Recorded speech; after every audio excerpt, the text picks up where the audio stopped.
on my mind. Somebody in a parachute has just landed on the edge of the ring.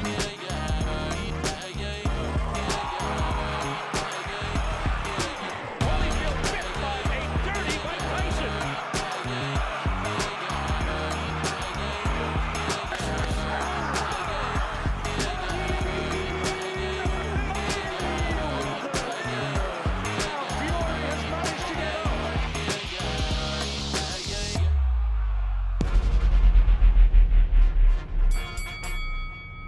Here he is. Baby. It's the one and only Barry Jones. He has returned. He's been doing some serious Well, this work. is like the smallest seat. Look at this there. Barry, what Oh, a performance what? from Terence I am Crawford. absolutely-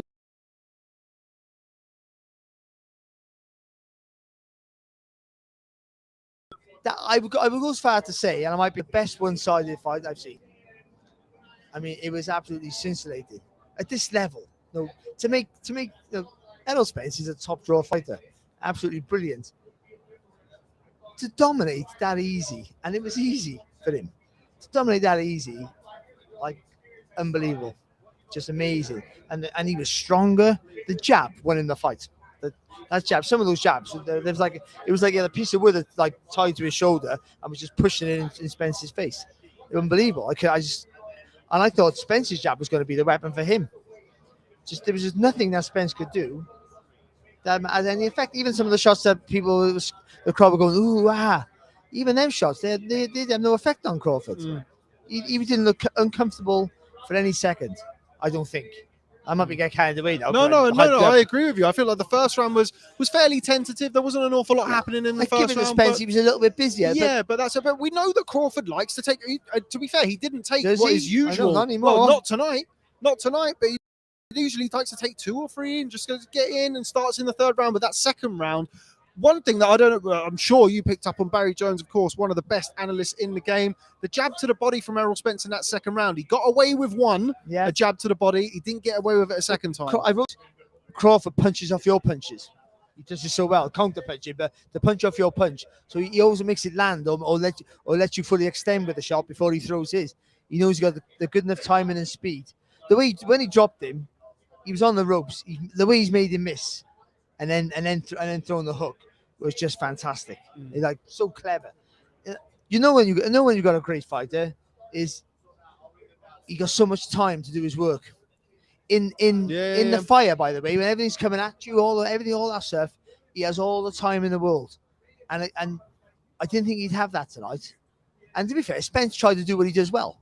He tried. To be fair, he was committed to his task, but nothing was working. His strengths were being used against him. We're being outdone. Yeah. What he's good at, the jab, the strong jab. Crawford had a better and a stronger jab than you. It was just like when they were both jabbing at each other, it was Spence who was getting knocked back, and I thought the guile and the speed, and then the whip of the punches were going to be the weapons really for Crawford, and also the way he has a look at the mistakes you make. But he beat him in every quarter, and if anything, I was thinking he can stop from round 6. I thought he could have stopped him from round 6. He took his time. He systematically took him apart, piece by piece. You mentioned there about the way to how calm he was in the middle of the ring. He was southpaw the whole fight as well, which I thought was very interesting, and held the middle of the ring. And even towards the end of the fight, I mean, where it really did get quite uncomfortable to watch at times in there, Spence, I mean, tremendous heart that he showed in there to stay in the fight, but he was getting really badly beaten up and he was getting pushed back, which is something that I didn't expect to happen. That's what I mean. That's all the things he's got, all the weapons. So they're trying to take away the strengths, as he said in the post-fight press conference, trying to take away his strengths, get and implement your game plan. Nothing worked. And you thought ultimately, if the things don't work, you use your brute strength. But he never had to push. He had the brute strength. The little guy, the small guy. There was a moment in there, wasn't there, where Crawford pushes him off, and you could hear the crowd react to it because it was like, oh God. Well, so I mentioned in the build-up about Spence using that elbow, that shoulder, and the forearm to maintain the space. But that's what Crawford did. He used his forearm. He pushed it back with ease. By the way, I would add, like it was it turned out to be one of his easiest fights. Yeah, somebody had said here, what I think Unbelievable. this is his easiest fight since he boxed Julius Ndongo. And It's the easiest, most dominant fight. And I don't think Spence froze. I mean, I think he was confused why in things working, which you would be, because and we know that Spence has been in fights where he's had to dig deep, but even the digging deep wasn't working. Nothing that he tried worked. He couldn't get busier. He wanted to be big. He couldn't get the success. Then Crawford started, and then as the fight went on, Crawford started to make him miss even more, just without ever breaking sweat. I would dare to say, and even when Crawford did land with some decent shots, I would say decent, not heavy. I never once thought Crawford looked hurt. He put his hands up over his head quite a few times, like shelled up, and people might have thought, "Ooh, he's hurt," but he wasn't. He's clever. Just he's I'll stay safe, and he does that quite often, doesn't he? Crawford shells up and then takes a few more punches than he needs to. On the gloves, it was an outstanding performance. It was like one of the best one-sided fights I've seen. One of the best welterweight performances since when? Oh, come on. I'm too hyped up. Welterweight performances. I don't know. Pacquiao versus Cotto. Maybe. I'm just thinking spitball. I haven't got a clue. Yeah. To be honest, mate. I'd have to think about that. It's in that level, isn't it? It's on that level of generational performances. This is one of the best performances of any fighter over the last 10 years. I say Pacquiao Cotto on the top of my head because I thought Cotto had all the tools to give, because strong and to give Pacquiao loads of trouble, and Pacquiao beat him up in the end, and I was surprising, and this was surprising, more surprising than that, because it never once did Spence look like he was in the fight, even when he was doing well, and he fired back and he had pockets of success, but small. But even then, when he's having success, you could just see Crawford was going, yeah, and I'll just steal the last few minutes, the last minute, 30 seconds of the round, and beat you up a bit, and that'll be enough. When Crawford put his foot on the gas, Spence looked in trouble. When Spence tried to push it, Crawford still looked relaxed. Even when Spence was able to get there and do all of those things that we kind of earmarked as his kind of keys to success, get there, get close, rough him up, try and be attritional, be the bigger man in there. Nothing worked, and Crawford was happy. Crawford could have done it any which way he wanted tonight, whether long range, he had so much success mid-range punching with Spence. The third knockdown, the right hook off the ropes, just catching Spence. And Spence lands the left hook, but as he lands it, he gets the shot there. It was just he had a bit of everything. He punches off your punches so well, the way he does that, and he was doing, and as the fight went on, he was doing that more viciously. And you thought, from round 6, I was thinking, what's he waiting for? Because he could have finished it then. I keep saying the same thing, but he could have finished it then. All those rounds after, it was just a matter of time for me. And you're talking about the corner could have pulled him out, but I was so engrossed in it that I didn't even think about that. I was thinking, he can finish this when he wants to. And I think Derek James will be questioned now because of that. Why didn't you pull him out? But when you're engrossed in a fight, and when also you're shell shocked that, hang on, all the good things we do, nothing's having success. Nothing. Things not working, but nothing at all worked. It's like, what do you do? They're in a situation there that they never, as a team, they've never been in. So you can't. That's an experience because you've never been in that situation before. So what you do, and you pull a fight. Do you pull a fight out in a super fight when you know in the past that he's turned fights around, not dramatically as that. Yeah, but I see what you're saying, and he's pushed through difficult situations. So I don't know what you do. You talk about fights. We thought it's just going to be another Leonard's and Hearns. This was Hearns and Duran. Not in their weight class, but a big, huge fight.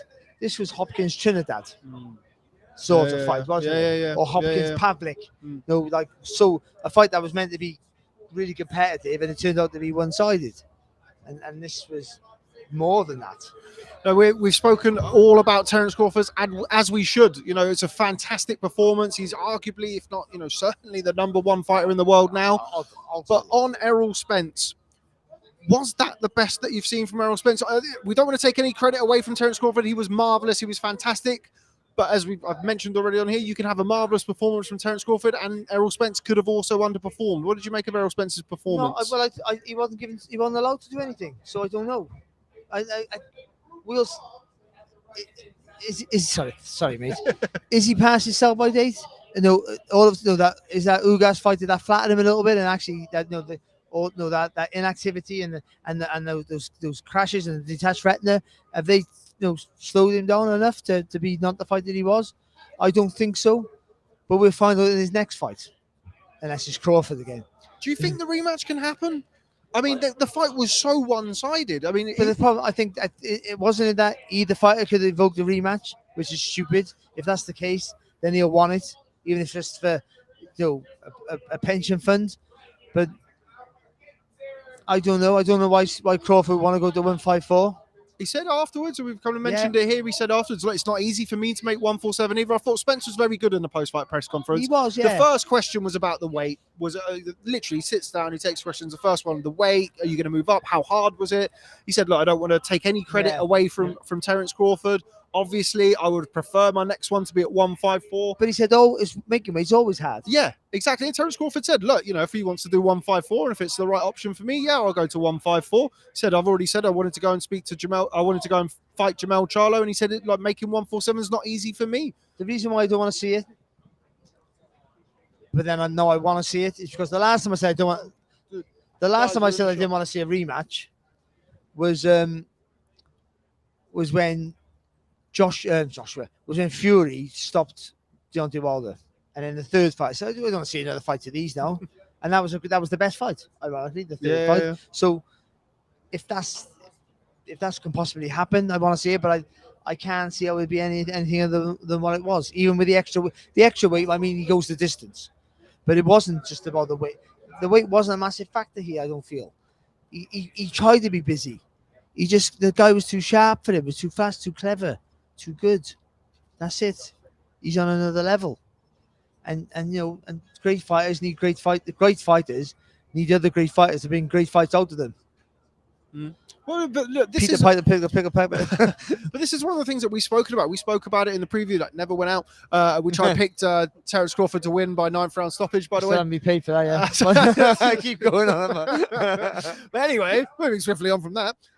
We spoke beforehand about the fact that Terence Crawford, for all of his list of accolades, for all of the belts that he's won, he's never had that marquee win over that elite fighter. That win the signature win you can hang your hat on. He's got it now.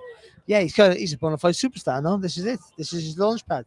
No, Spence was a better name, a better known fighter than he was. Not a better fighter, but more people knew who Spence was because of the platform he was boxing on. I know Crawford was on ESPN, but I think the fights are more watched. I would feel of Spence's fight. Yeah, probably more investment in his fights. But that's it now. He's catapulted, and the way he did it as well. People are going to want to see him again now. Well, that's it. I mean, it's not just the fact that he has that win now over an elite fighter, or he has that win over a top guy. He absolutely destroyed him, took him to pieces. Did you see straight away on Twitter who wants to fight? Who? Ennis. And he wants to fight Crawford? I'd watch it. I think for me, him beating Ennis puts him in that conversation. He's not the best welterweight of all time, and I don't think he ever will be. But that puts him in a conversation of getting in that list. Yeah. But that win alone puts him, but don't put him in the top 5 that people have been saying. It doesn't. But if he beats an up and coming potential superstar who will be a world champion, if he can beat a guy like that, a young guy like that on his way up, on the back of this, that puts him in the conversation with all the greats. What next for Terence Crawford if it's not Errol Spence? Could he go up to 154 anyway? Would you pick anyone at 154 to beat him based on that performance? I don't know. Again, you're talking about it's the same we were talking about the former pound for pound great, the former number 1 pound for pound anyway for 6 days. I've had 3 pound for pound number 1s in the last week. No, bless him. But can he keep going up in weight? Will he have the same effect? Will he be the same against Jamel Charlo? No, that would be a great fight, by the way. a stablemate of Errol Spence, of course. Yeah. So that would give it an extra bit of spite as well. And he's nasty. Those twins, they're both nasty, aren't they, by nature? So that would be a great fight to watch. And he's athletic, and he punches from range, and he does all things very good. Also a little bit vulnerable as well. But no, I'd pick I'd pick Crawford against him as well. I would. And I think it's going to be interesting to see what happens. Obviously, Jamal's moving up to box Canelo Alvarez. Does he ever come back to 154? If the answer to that is no, maybe we see Crawford move up and fight for a vacant title in his first fight and then go on another belt collecting spree. Yeah, well, maybe he does, but I don't think that. This fascination with you're not great unless you move up in weights is a new phenomenon. I understand it is a great thing to move up in weights, but not if you're picking off the low hanging fruit of the world level. Yeah, That's still good fighters. And I think Crawford was maybe you could argue that he's done that. No, he hadn't done that because there weren't the fighters of the same caliber around when he was dominating at lightweight and super lightweight. So it's not his fault really. But I do think he needs to. I think the Ennis fight's a better fight for him. I think that cements his legacy for me. Okay, right. We are being told now to wrap up here in Las Vegas in the immediate aftermath of Spence-Crawford. Wonderful performance from Terence Crawford. Just going to try and run through a few bits before we get told off. Bud is a big man in a small body. That's the only theory in my short mind. Or can someone explain his power? It's another thing. Why wouldn't he be able to go up to 154? He's knocking everyone out at 147. He punches with these two knuckles. These two knuckles. But he lifts the elbow up like Golovkin does. Obviously, he does it because he's got long arms. He does it less subtly. So he hits you like this, turns his hand over, and that's where he gets the snap. That's why every shot he hits you with is concussive. I don't think it's not like I'm sleeping for a week concussive, but it's like you see they all get shook up every time he gets hit. For me, after the knockdown in the second round, Spence looked like all the confidence was taken out of him in that second round. And it looked like he was kind of, like you said earlier, he was in a position where he didn't know what to do. You're like, okay, this is not working, but I don't know what's going to work. And every time he jabbed, every time he tried to get close, if he tried to keep his distance, if he tried to get on the inside, Crawford had an answer for it every time. He just looked like he'd had, and this is a top level fighter. This is not just a normal guy. Yeah. He had everything taken away from him. I never thought I'd say that. I'd see Errol Spence played with. He wasn't played with, but totally dominated. No, I see Errol Spence getting beat. I thought you'd get beat tonight, but not in that fashion. And if anyone said that it was going to be that fashion, they're either friends or family of Crawford or super fans of his. That's all I would say. Anyone else with an objective view would say he might win and he might get the stoppage. The stoppage wasn't out of the question, by the way, but it was going to be a hard fight for him up until that point. And those early rounds, I said all the time in the build-up, the early rounds were more, to start fast was more important for Spence than it was for Crawford. And he couldn't do it. Right, before we go, we've got a question here that I'm going to ask you, Barry. How would Bud go against a prime Pernell Whitaker? Maybe not prime because his prime is lightweight, or Floyd Mayweather? Oof. He would be competitive. I'm not sure he would get over the line, though. I don't know. I think Mayweather would negate his work. At welterweight, Whitaker. I think maybe he could beat Whitaker at welterweight. Welterweight, maybe. I think that the power that he has with those shots, and also Crawford's got a crazy long reach, and that's where with someone like Whitaker, the way he dips and swips and lows, and steps back, might get caught on the temple a little bit. With Floyd, as long as you're not taller than him, that shoulder turn with the elbow up, he stops it. She's a bully, that woman. Okay, that's all we've got time for before the security lady comes over and sorts us out. But that's all from Las Vegas. Well, it certainly is for this evening. A truly wonderful performance from Terence Crawford, stopping Errol Spence Jr. in the 9th round to claim the undisputed welterweight championship of the world. A fantastic performance. Let us know in the comments what you thought about Terence Crawford. Who do you want to see him fight next? Who do you want to see Errol Spence fight next? But from me, Rob Tebbutt, from Barry Jones and Boxing News, thanks very much for stopping by, and we'll catch up with you next time.